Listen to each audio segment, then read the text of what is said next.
Good evening, everyone, or good morning, or perhaps good afternoon, depending on where exactly you are in the world. My name is Lloyd de Beer, and I am the Ferguson Curator of Medieval Europe here at the British Museum. I'm also the co-curator of the exhibition Thomas Becket, Murder and the Making of a Saint. And it is this exhibition which brings us all here today. In our exhibition, we explore the life, death, and legacy of Thomas Becket, one of Europe's most controversial and remarkable figures. For an introduction to the exhibition and Becket's journey from ordinary Londoner to legendary saint, there is a video on the British Museum's YouTube channel by myself and my colleague, Leonie Seliger, and that really sets the whole story out for you. For tonight's event, we are focusing in on the star of the entire show, a 6-meter tall stained glass window. This window was made in Canterbury in the early 13th century for Becket's chapel. And you can see it on display now at the British Museum. It's a unique opportunity to do so. The glass has never left the cathedral before. The exhibition opened today to the public, and I encourage you to get your tickets as soon as you can, as they are selling out already. I'm joined today for a discussion by two wonderful colleagues and old friends, Rachel Koopmans and Leonie Seliger. They both know more about Becket's Miracle Windows at Canterbury than anyone else in the world, so we're all in very good hands, and I think we're in for a treat. I'm just going to introduce them both quickly to you. Leonie has worked at Canterbury Cathedral in its stained glass conservation department since 1991, and in 2006, she was named its director. This is an enviable job, Canterbury being home to some of the most glorious and internationally important stained glass. Leonie is also a stained glass advisor to Historic England and advises the Diocese of Canterbury and Rochester on restoration and also on conservation of historic stained glass, as well as on new designs for windows. And I've been lucky enough to see some of Leonie's work. She's a great artist, and if you can, it's great to see it, this work of hers up close at first hand. Rachel Koopmans, who is our other speaker for today, is an associate professor of medieval history at York University in Toronto. In 2011, she published an extraordinary book called Wonderful to Relate: Miracle Stories and Miracle Collecting in High Medieval England. No one knows Becket's miracle stories quite like Rachel does, and in bringing this deep understanding of the textual sources for Becket to the glass of Canterbury, she's helping to generate, in collaboration with Leonie, all manner of new discoveries, many of which we'll hear about tonight. Rachel has also contributed to the exhibition catalogue. You'll excuse me for this little plug of our book, with an excellent piece on the miracle windows, and I'm holding it up here. So do get your hands on a copy if you can. And this essay and these entries that Rachel has produced for the catalogue, they're a kind of precursor to her forthcoming catalogue of the Thomas Becket Miracle Windows at Canterbury Cathedral. This is going to be published by the British Academy and Oxford University Press. Before we start with tonight's event, I'd like to just ask you if you could put your questions, any questions you have that occur to you during the talk, into the Q&A box rather than the chat box. We're going to save these, and at the end of the event, I'll read some of them out to Rachel and Leonie. So to kick us off tonight with our event, Reinterpreting the Becket Miracle Windows from Canterbury Cathedral, I'm going to ask you, Rachel, to describe the miracle windows for us, to tell us a little bit about the window in the British Museum and how it's being displayed. Well, thank you so much, Lloyd. It's such a pleasure to be here with you and everyone else tonight. So let's step back just a moment and recall that Becket died in December 1170. And very soon after that, people began to claim miracles as a result of his intercession, and also especially from the use of blood that they collected at the site of the murder itself. And very soon that blood was diluted, and people would drink that or wash with it in pursuit of miracles. And people would also come to Becket's tomb. Now, it was quite dangerous to do so in the first 5 or 6 months after Becket's murder. But within a short time, a monk at Canterbury named Benedict started to write down these stories of miracles. And soon there were so many people coming and so many stories of miracles that he enlisted a colleague at Canterbury to write down more stories. And we have over 700 of these stories written down in Latin in these long texts from the 1170s. So the Miracle Windows then is the representation of Becket's life, his death, and then his miracles in glass for a public audience. So whereas the texts are in Latin and were very much for the religious, the images are for everyone who came to Canterbury. And the Miracle Windows then, there are 2 that once represented Becket's life, and then the next 10 are all miracle stories selected from these texts. Now, the one that you'll be seeing at the British Museum is this one here. I hope that animation popped up for you. It's the 5th window in the sequence. And that window shows the real proliferation of miracles after Becket's death. And Leonie is now going to speak a bit to you about how this window, this 6-meter high window, is displayed in the museum. Thank you, Rachel. Yes, so we didn't actually make a hole in Canterbury Cathedral. Thankfully, this window was already behind protective glazing, so there's an outer layer of clear glass that protects the medieval stained glass from further corrosion. And it's held in place with a very elaborate iron frame. And you can see my colleagues here on the left dismantling the medieval stained glass from its new subframe. So you can see the protective glazing through the framework. What we did was we made a new frame, an exact copy of the medieval iron frame. And you can see one of my colleagues standing inside this new frame at the fabricators, just to give a bit of a sense of scale. The new frame is designed to come apart into 4 sections. And that, of course, now gives us the opportunity to display the window in a different fashion. We could have, of course, shown it in its 6-meter glory, but instead we thought it would be better for the public to be able to see all the stories close up, which they can't in the cathedral. You can see the lower stories, but as soon as you get halfway up the window, it becomes a bit difficult to see them without binoculars. So rather than showing it in its full height, we dismantled it into 4 sections. And if I can have the next animation, please. There you go. That's how you see it at the British Museum. Now, the beauty is the stories in this window are told in groups of 3 scenes, 4 scenes, or even 6 scenes. And so in the display at the British Museum, we didn't have to interrupt any stories. Each section shows 1 or 2 whole stories. I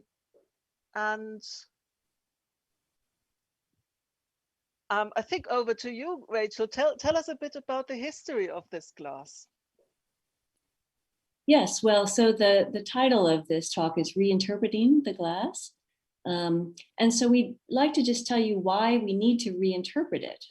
And so if I show you this image here, so this is a painting that is held at Canterbury of the state of the Trinity Chapel, which is where the miracle windows are displayed, before restoration began in the 1850s. And if you look closely, you can see that the bottom pieces of the windows are missing.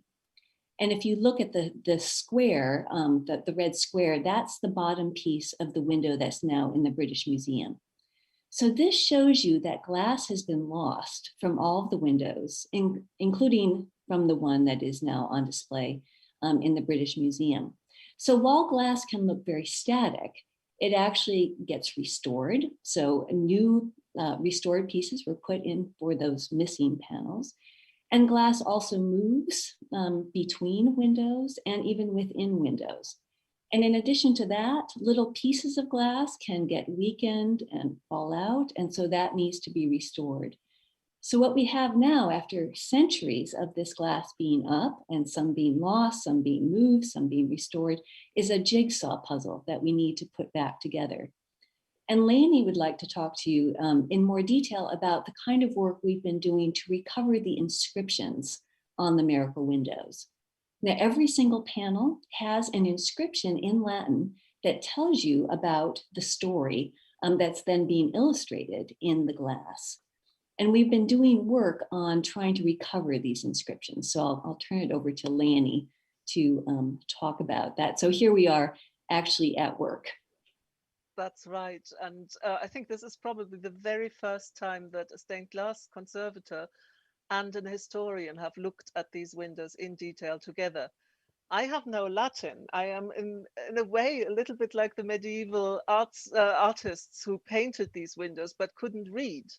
So I feel a sort of a kinship with them, and thankfully I have my version of a medieval prior at my side in Rachel Koopmans, who can actually read medieval Latin. What we're doing here is we're actually trying to decipher inscriptions that are, to all intents and purposes, lost, but are they?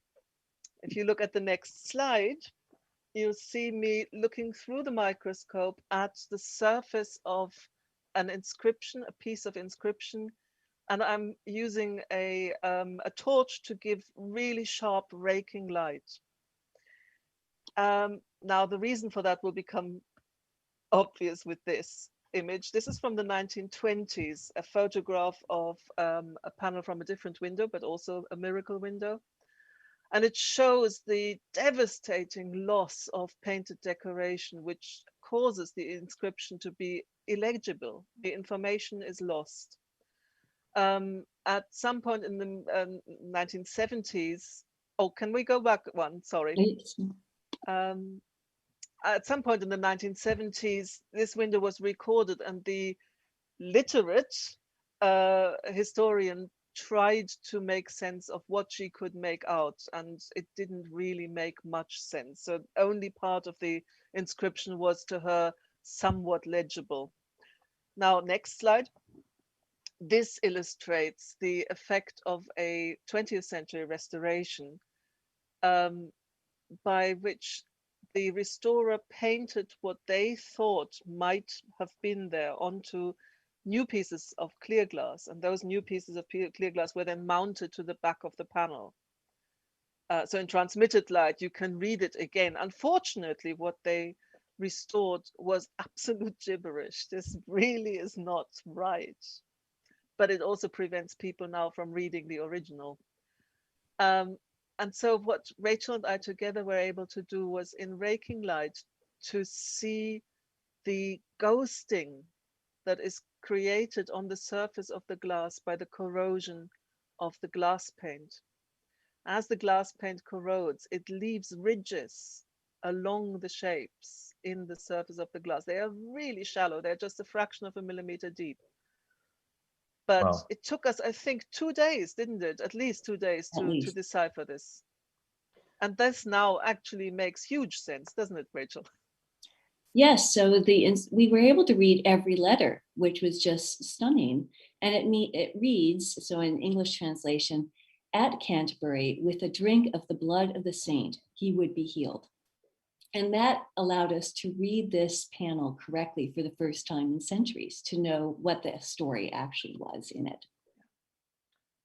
I think that's fascinating. I think it's also amazing to show people both the product of your collaboration, but also the kind of how much time it takes to make the kind of discoveries that you both are making all the time at Canterbury. I wanted to move us on a little bit, or possibly move us back a little bit, to think about our title, you know, reinterpreting these miracle windows, and particularly the one that's on display at the British Museum. So I wonder if we might move to think about some of the narrative scenes in the glass, and ask you to tell us a bit about what's been reinterpreted in the window now at the British Museum. Yes. Well, the window at the British Museum has 6 stories within it, 6 stories that still survive. So what I'd like to do is just talk briefly about the 3 stories we think don't need to be reinterpreted. And so this is the first one, the story of the lame sisters of Boxley, who come together to the tomb and are healed together. And you can see this wonderful image of these 2 sisters looking at each other as they go to the shrine. This story, then the next one, this is the most gruesome one in the windows. And this is the story about a peasant who got into a pub brawl and then stole a few humble items and was condemned to blinding and castration. And you can see here the graphic image of that castration that's pictured in the glass. Now, I'm happy to report that he does get healed of this, but you can see that whole story there in the glass. Then we have another story about a monk who was grievously ill until he drank that diluted mixture of Becket's blood, that relic water. And what you see happening in this panel is actually good. He's having a dreadful nosebleed after he drank that water. And that shows that his humors are restored and he's actually being cured. So again, those are 3 stories in the glass that we don't think need to be reinterpreted. But then we have done quite a bit of reinterpretation with other stories. And let me show you the first one here. So this panel is one of the most beautiful, I think, in the window. And it's a beautifully preserved panel. And you see here a man on horseback leaving a city. But it's always had a question mark by it because the man looks to be in perfect health. But if you look at the inscription, it has the word lepra, which means leper in Latin. But when you look at the guy, he certainly doesn't look as if he has any ulcers or any skin problems. So, how could he have leprosy? So this panel has always had a question mark on it. Added to that, there are 2 panels at the very top of the window that have also had question marks next to them. And in these, we see someone who is at Becket's tomb, who is being washed with that relic water and is being offered a bowl to drink it. And then we see a person who is at Becket's tomb giving thanks. And when the glass was out, so again, we've never really known who this person is. And when the glass was out, and because it was going to the British Museum, I was stuck in Toronto, and Leonie sent me an email, or we Skyped, and she said, I've got some time. I could do some study of the glass now. Is there anything you think I should especially look at? And I said, well, I wonder about these 3 problematic panels. Could they possibly go together? And I'll let Leonie take the story on from there. Yeah, well, give me a challenge. So, is this in any way connected to leprosy? Well, the man is being washed, so there is something wrong with him, clearly. But I couldn't see any signs of leprosy, which in Canterbury, if we go to the next slide, in Canterbury is usually, well, it's always depicted by dots on a person's skin, which is basically the terrible ulcers that leprosy can produce. Then often not that easy to see, but on the left you can see the natural state of the panel. On the right, I've enhanced the location of those dots with red. It's pretty clear that this man has leprosy, and in fact we know in this particular story that man has leprosy, so no doubt about that. So what I did was I placed the panel in question under the microscope and zoomed in, and eventually I found what we were looking for. Now, there are damages caused by corrosion, which I circled here in green. Those are dots that are caused by corrosion. But the ones that are circled in red here, they are definitely deliberately painted on dots. And so I fired off an email to Rachel. Hooray, we have leprosy. It's not what you should be reacting like if you have leprosy, I know, but yes, I could hardly contain my excitement. So, yeah. Yeah, so Rachel, go on. Yeah. So what that meant then was that these panels did belong together. And what I was able to find in the miracle collections themselves is a story that perfectly matches these panels. And how the story goes is that a man named Ralph was a leper. He came to Canterbury and drank the relic water and was washed with it for 9 days in a row. As he left, he was still not healed. But as he left the city, that was when he felt the healing and when he was healed. So that explains why we have a man who looks just fine leaving a city with his hands out in thanksgiving. This is Ralph feeling himself healed after all this time at Canterbury. And then in the story, he comes back to give thanks. So it was such a thrill to be able to put these three problematic panels together and to realize we had one story here in these three panels that they needed to be read together. Yeah. And of course, once you put them together, I mean, first we did that digitally. What you just saw was a digital conglomerate there. Once you do that, you realize, of course, they belong together. The man wears the same clothes. Now, some of you may go, well, hang on, what man? The person in the bottom right corner is a woman, because in the Middle Ages, of course, women always covered their heads with a wimple, and that person there wears a wimple. Now, that is not a woman. Unfortunately, this is an erroneous restoration from the 19th century, because the story was lost, because nobody knew who these people were. When that particular head, that piece of glass that had the original medieval head painted on it, was broken, or the paint had eroded off, I don't know what happened, but something happened to make them want to put a new piece of glass in there. And they assumed it was a woman. Of course, if you look at the dress of the person, first of all, it's the same dress in all three panels, and secondly, this person is flashing a leg. A medieval woman wouldn't do that.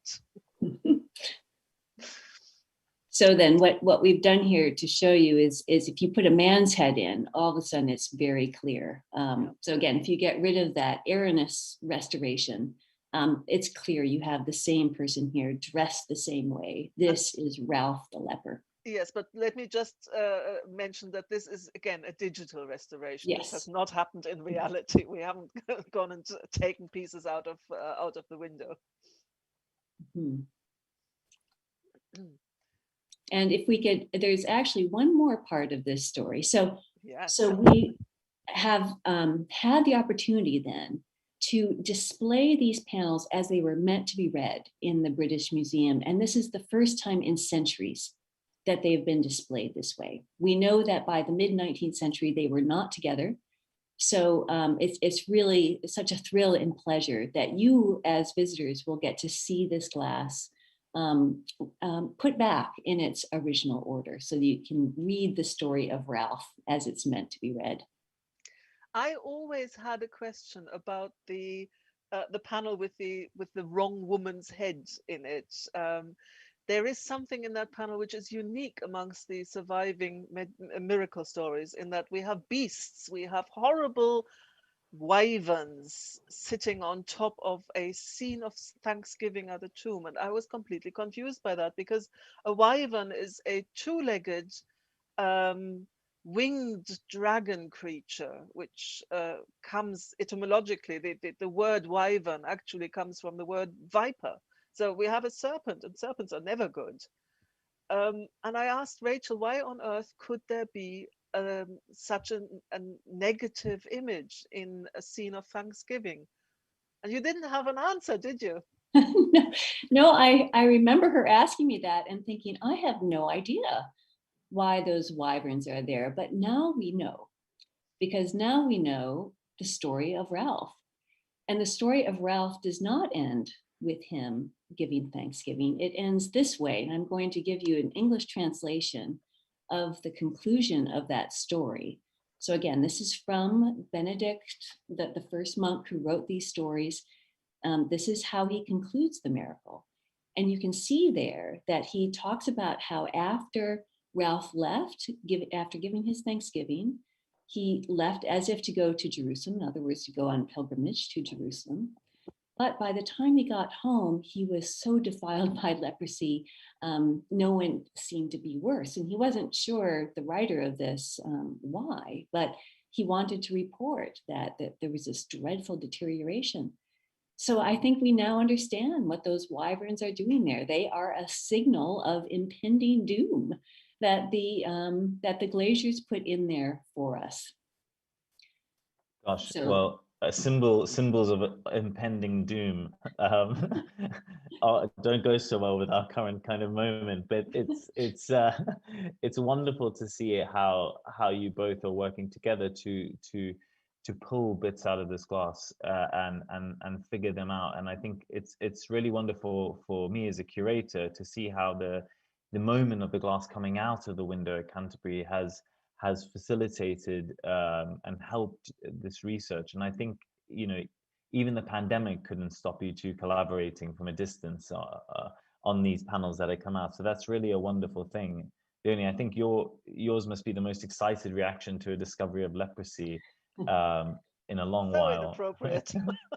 But I wanted to just, there seems to me to be almost a discovery to be made in every panel here. And I wonder if we could just move on from Ralph and maybe you could tell us, are there any even more recent discoveries that you've made in the Miracle Windows? yes, well, I can start there. So this panel, which you can see is at the top, kind of just underneath the two panels we now know are part of Ralph's story. This panel has also had question marks next to it. And what you see here is, if you look at the center, someone is giving away a piece of clothing. So it looks like a shirt there. But who is giving away the clothing and who is getting it?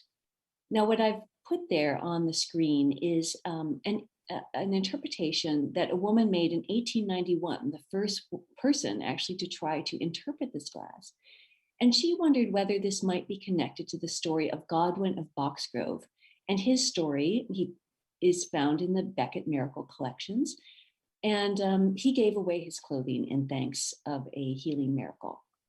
But is that really who it is? Now, if you look at this panel, you can see that the figures on the two sides are out of scale to the ones in the middle. So the two in the middle are much bigger than the ones on the outside. And if we look at the one on the right a little more closely, it's even weirder. So what we have here is, it looks like a guy who's peeping his head up behind a chair, which seems very strange. And I've been investigating this panel for some time, and we are fortunate that we have a photograph of this panel from 1927. And that photograph shows us a different panel than what we have now. So let me show you that picture here. Okay, so this photograph from 1927, look at the chair. There is no man behind the chair here. That head is gone. And in its place is instead a mitre. So a mitre that a bishop or an archbishop would wear on top of some draped clothing on top of a chair. So there was never meant to be a man there. What we have here instead is the story of Becket's clothing being given away, the dead Becket's clothing being given away shortly after his death. That's actually what's represented here. That mitre is critical because that's there to show you whose clothing is being given away. And what we also have an account of how that mitre disappeared. So there's the mitre, let me just put that around there. So shortly after World War II, all of this glass was out of the cathedral for safety. And as it was being reinstalled, they were doing some repairs and study of it. And when they looked at that mitre, that just didn't seem to belong to them. So they decided to put instead a head there. And there's the head that they decided to put in. So they removed the mitre, put the head in, and that then is the panel that we see today. So that's how you will see it at the museum. But again, that's not how it originally was. What we have instead is this. So again, from the photograph, what we have is this representation of this very early event, very important event, immediately after Becket's death, when some of his clothing was given away to the poor for behalf of his soul, which was a very common thing that you would do in the Middle Ages after an important person died, was to give away some of their clothing. And I think Leonie wants to, so we then have reinterpreted this. This is not the story then of Godwin. This is instead the story of Becket's, this gift to the poor of Becket's clothing right after the martyrdom. And Leonie has something else to tell you about this very important panel. Well, this story, of course, relates an event that happened immediately after Becket's death, well before the monks realized that Becket was going to be a very special person and a saint. And so I sometimes find it very amusing to think how angry the monks must have been with themselves when they realized that they were giving away potential relics to just anybody. They probably regretted it a bit. Now, because this is such an early event in the story of Becket, it shouldn't actually be in window North 3, the one that is in the British Museum at the moment.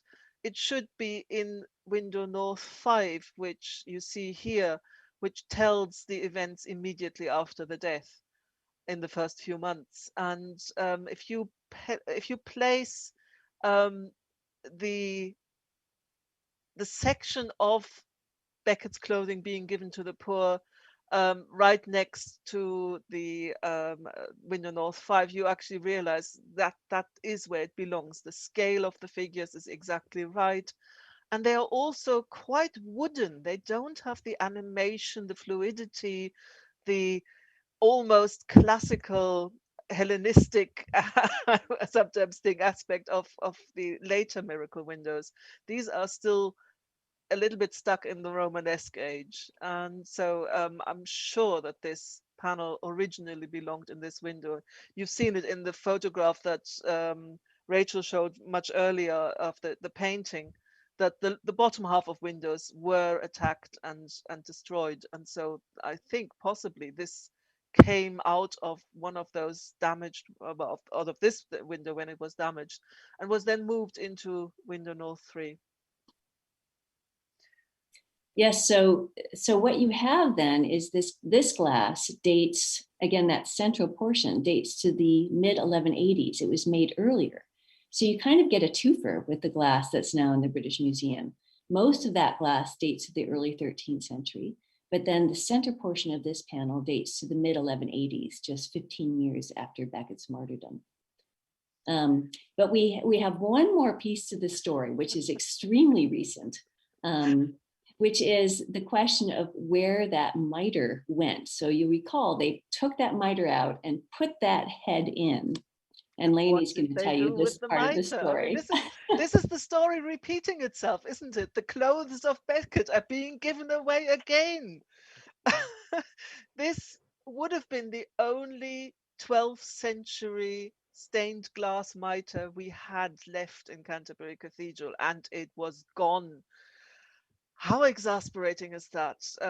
Rachel and I mourned the loss of this tiny thumbnail-sized piece of glass, as you wouldn't believe. We were so upset.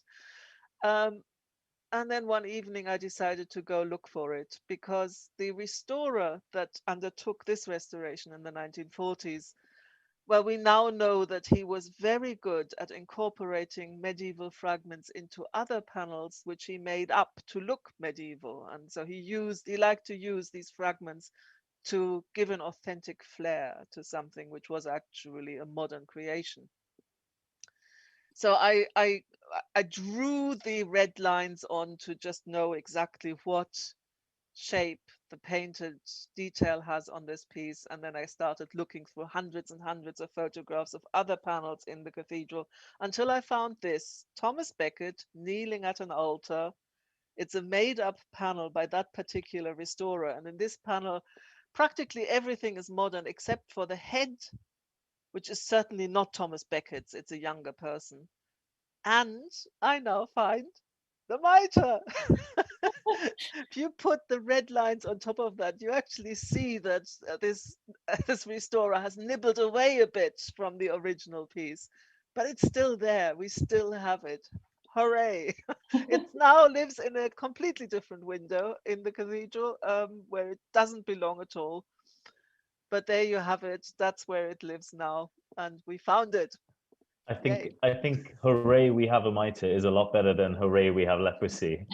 Um, uh, I think it's fascinating to see how the close looking that you've done at the glass, not just the surviving medieval windows, but also some of the later windows, some of the replacement glass, shows that there are discoveries to be made everywhere in these windows. And you've shown us so much already tonight, but I'd like to ask you, is there anything else that you can just tell us about that you found in these windows? Yes, well, just one more story, and quickly with this one.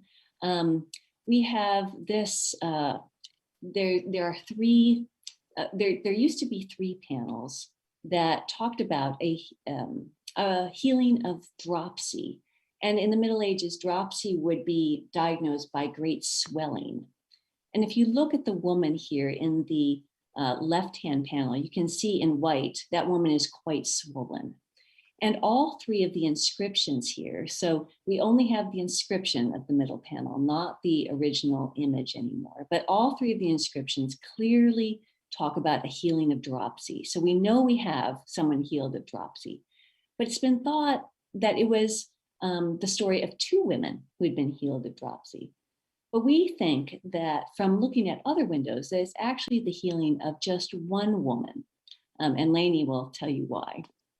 Well, women are always shown, or almost always shown, with companions, particularly if they are in pain and need support. And so these are 3 examples from another window, window North 4, which shows stories of individual women. These are not groups of women that have problems, they are just individual women, and they are always shown with friends or servants that help them get through those crises. And I find these so moving because, the human touch, the gentle support that is depicted there is so immediately understandable. And that is also the case, I think, with the other woman in the dropsy panel. There is a sense that she just gently gives support from behind to the woman who's swaying under the weight of her huge swelling. So I have no doubt that is simply a supporter, a helper, not a second woman also having dropsy. And here we have a story in the text, a woman named Geditha, who did indeed have dropsy, came to Canterbury, drank the relic water, and was healed. So we believe then that these 3 panels portrayed the image of Geditha. Gosh, well, I know that you both have ambitious plans for the kind of research. I mean, you've achieved so much in the research already, but I know that you have these ambitious plans for the future. And maybe you could just tell us a little bit about what else you think there is to do with the glass from a conservation point of view, and also what you think there is from a research point of view. What does the future hold for these astonishing windows? Well, I could start there. So once the glass has returned from the exhibition, I hope that I'll be able to travel to Canterbury and we'll be able to do the really intensive work we've been wanting to do together ever since the pandemic began. And I'm sure we'll discover more as we do that. Then, and Leonie can take this up, we would like to do the rest of this sequence. So there's more than 1 miracle window, and we would like to do this kind of work on all of them. And in addition to the kind of research that we can do, I've got queried panels on all of these windows. I know we've got more discoveries to make, but there are some very serious conservation issues as well. And I'll turn to Leonie for that. Yeah. These windows have thankfully all been behind protective glazing since the 1970s and 1980s, but some of that needs revisiting, particularly on the south side. The glazing is buckling, bowing to an extreme extent, and the protective glazing system isn't working well enough. We know now how to improve this vastly, but it will require removing the panels from the windows and giving them new frames, a new setup, new ventilation. If you look at that photograph here, you'll see how dished the individual panels are. Do go one forward, Rachel. Yeah, that's a salad bowl, and it shouldn't be that shape. It should be absolutely flat. So we need to work on these to prevent fractures occurring from the stresses. And that hopefully will also then give us the opportunity to do more research and find more answers to riddles. We have another 5 windows that haven't been looked at in detail. So far, we've only done one in detail, and the one that's at the British Museum we will hopefully be doing later this year when it comes back. But there are 5 more glorious windows to investigate, as Rachel says, with many questions about details and what the stories are actually telling us. All of those are actually in Canterbury Cathedral now, and the cathedral is, I am happy to say, open to visits. You can book a ticket on the cathedral's website, and I really hope that you'll all feel encouraged and inspired to come and visit Becket's fantastic miracle windows at Canterbury Cathedral. Well, I know that Canterbury holds a very special place for me, and having worked on this exhibition and worked with both of you for so long now, you've helped me see the glass in a completely new way. And I think that one thing that your talk tonight has done so well is shown all of those in attendance how much there is to be had from looking closely and thinking hard about this glass at Canterbury. I am sure that many people, both here with us tonight and who come to see the exhibition, will make their way to Canterbury to discover the glass for themselves and also discover so much more that Canterbury has to offer. I think what we'll do is we'll move on to the questions and answers now. While you've both been talking, my kind of chat box has been pinging up with lots and lots of questions. So clearly, a lot. It's inspired a lot of people.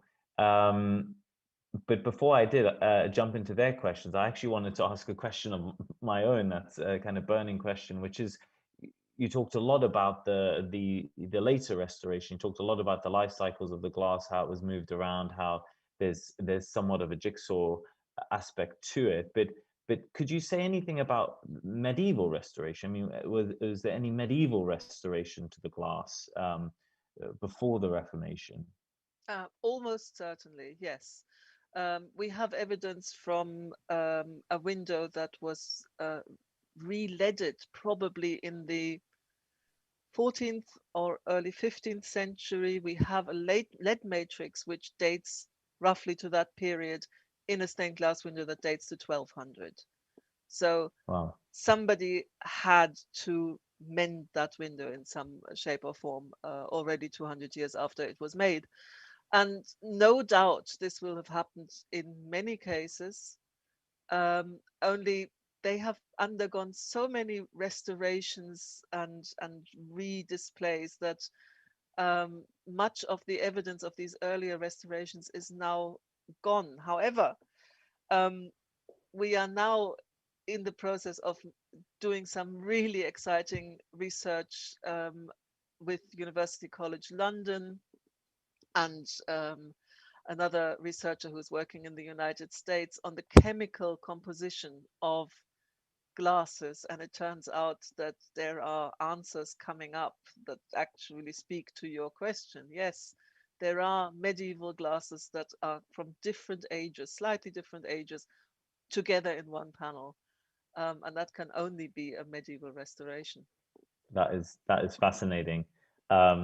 I think what's also fascinating is for visitors to the exhibition to see, but also to get a sense of the fact that an exhibition often isn't the end of something, but is the beginning of something, or sometimes is the middle of something, and that's very much the case here with the Miracle Windows at Canterbury, where I'm sure there will be so many more discoveries to come in the years that follow the exhibition of the British Museum.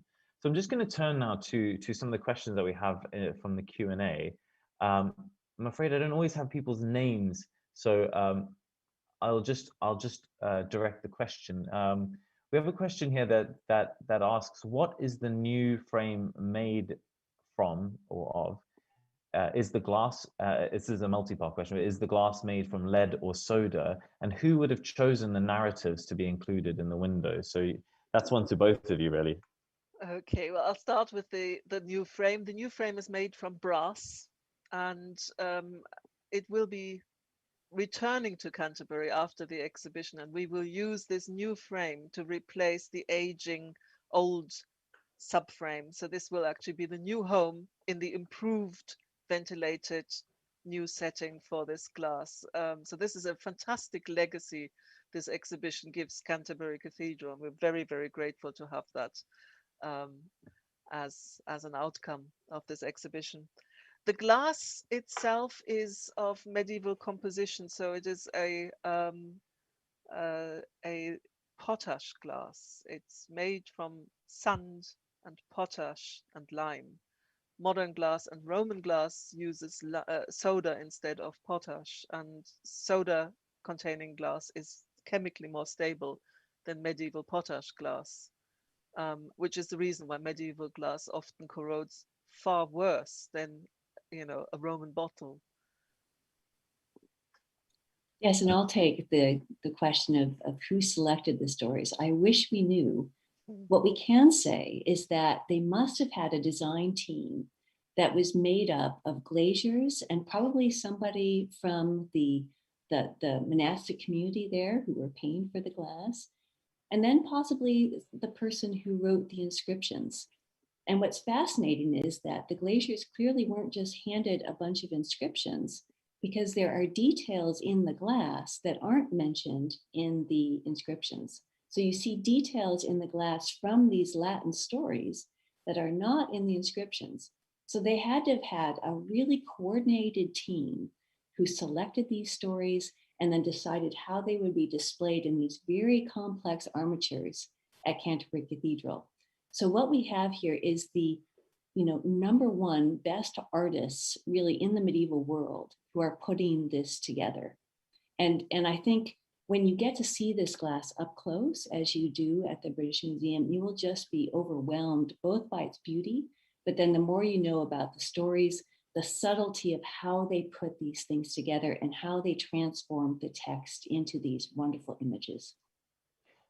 We're doing quite well on time, so I actually wanted to jump in there with another question I had on that, which is a kind of art historical classic kind of patronage question linked in a sense. So if you mentioned that some of this glass comes from the late 12th century and that some of it comes from the early 13th century. So clearly there's this break in the production of the glass and in the making of the cycle.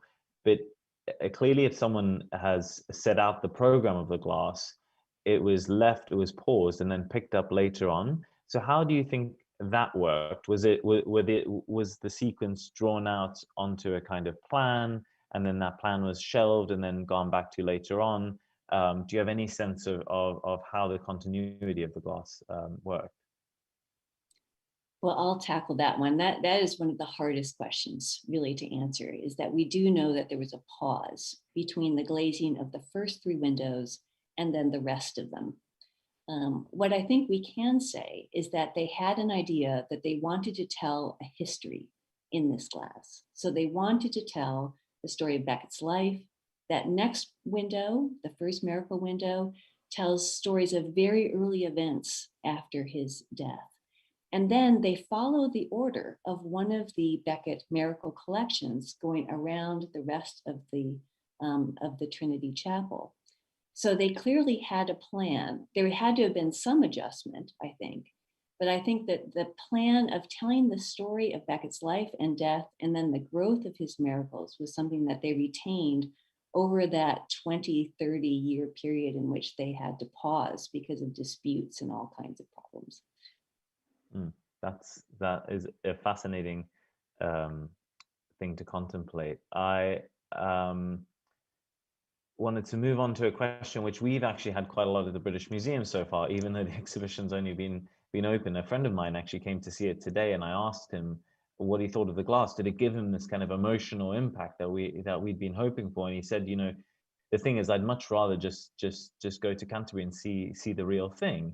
And I said to him, this is the real thing. This is a window from Canterbury Cathedral, and he couldn't quite believe it. And that, I think, is something that you're addressing here in this, helping us to address here in this event. But then he asked this question, which we've also had from a visit from someone tonight, who said, we are visiting Canterbury Cathedral in June. Will there be a replica of the miracle windows? I hope to learn something about what we'll see, but if they are in London, what will we see in Canterbury? Well, as I said, there are 7 surviving miracle windows, and you only get one in the British Museum, but you get to see it at eye level. So that's a wonderful thing. And of course, the exhibition itself is just the most extremely good narration of Thomas's life, death, and aftermath. So I really hope that people will come to Canterbury after they've seen the exhibition.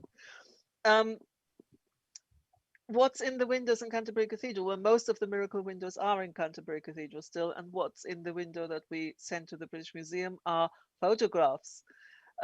Thankfully, as I said, the protective glazing is still in place, so we didn't have to make a new window for the cathedral. We just printed photographs of the stained glass onto acetate, and that now inhabits the window. And you can come and see if you spot the difference. So we've got a question here, which I think is from Peter Buxton. So I have his name in this case, and this is a fascinating kind of two-part question, which aren't quite related, but I'll ask both of them. So he asks, it's great that the glass survived, but how exactly did it? As elsewhere, it was destroyed at various events over the years. So that's one of his questions. And then the other one, which I think is very interesting, is you mentioned that the topmost stories on the window, when installed in the cathedral, would only be visible to someone with binoculars. Did medieval goers have sight aids? And why weren't the windows designed to be seen more easily? So that's a pretty interesting question, I think. Well, I could take the first one, maybe Leonie could take the second one. So in terms of their survival, we are awfully lucky that these remain there. I think it is notable that we do not have the images of Becket's life and death. So at some point those went. And whether that was at the Reformation or perhaps a bit later, those were destroyed. So perhaps those, especially after Henry VIII destroyed Becket's shrine and his relics, those were too close to his life to keep there. We think, though, that a lot of that glass was still there in the 17th century, when with the Puritans, there was a wave of iconoclasm. And it appears that that's when the bottom windows were knocked out. So the bottom panels of these windows were knocked out. We think that probably happened in the 17th century. But we're lucky that for whatever reason, whether they were too lazy or whatever, they just seemed to have poked out the bottom bits and left the rest. So we are tremendously fortunate to have it. But again, we don't have the whole sequence, and we have lost all of the ones of Becket's life. And why didn't they make the windows so that you could see the detail? Well, you have to remember that these are 800-year-old works of art that have been the weather shield between the inside and the outside, and they're only 3mm thin sheets of glass or pieces of glass painted with very fine detail. And they've had 800 years worth of corrosion, and damages and repairs and more damages, and the paint started peeling off. And so you have now something that is far less clear and crisp than it would have been originally. Quite interestingly, so I really think that in the Middle Ages, these would have been much more legible than they already are now.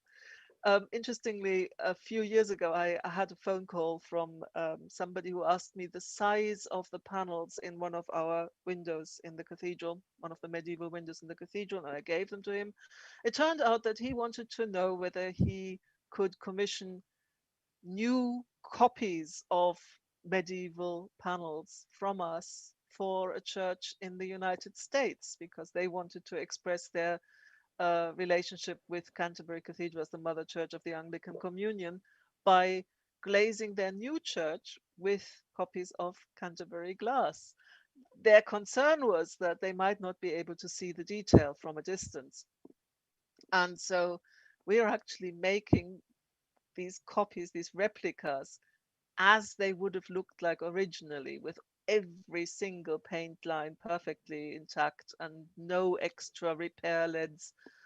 And yes, you can see the detail. It is as crisp as you need it to be. So um, I think the answer is perhaps medieval people had better eyesight. I doubt it.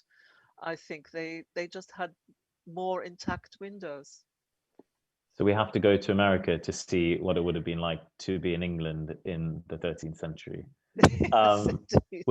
We're coming towards 6:30, but there's one more just very quick question, if I could ask, which is to you, Leonie, really. And if you answer quickly, and then we can wrap up. But it's will the windows be installed with their new interpretation when they go back into Canterbury? Ah, well, we have certainly got more work to do to ensure that, we've dotted all the I's. But for the leper panel, I think there is no question. We will ask permission to do that. It's going to be a slightly lengthy process because we can't decide these things on our own. There is a whole legal process that you have to go through, several stages, just to make sure that we don't decide something silly and that we argue our case well enough. But yes, I'm hoping that we will be able to redisplay the window in some shape or form.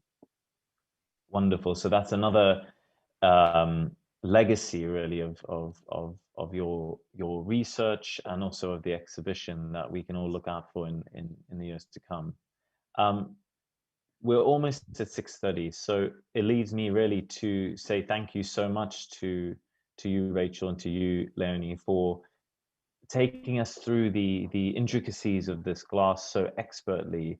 There's so many more questions that I have in my chat box here that I could ask you that would provide hours of conversation, and I'm sure many would join us, but we do have to end. So thank you to everyone at home for joining us today. We the exhibition is open now, so do book a ticket and come. Or if you can't, there'll be many more events. We have a wonderful event next week, looking at the construction and deconstruction of a saint, and many more to come on topics including Chaucer and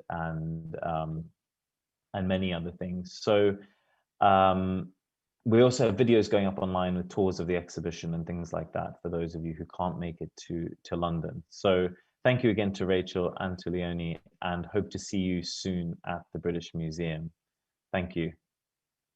Thank you.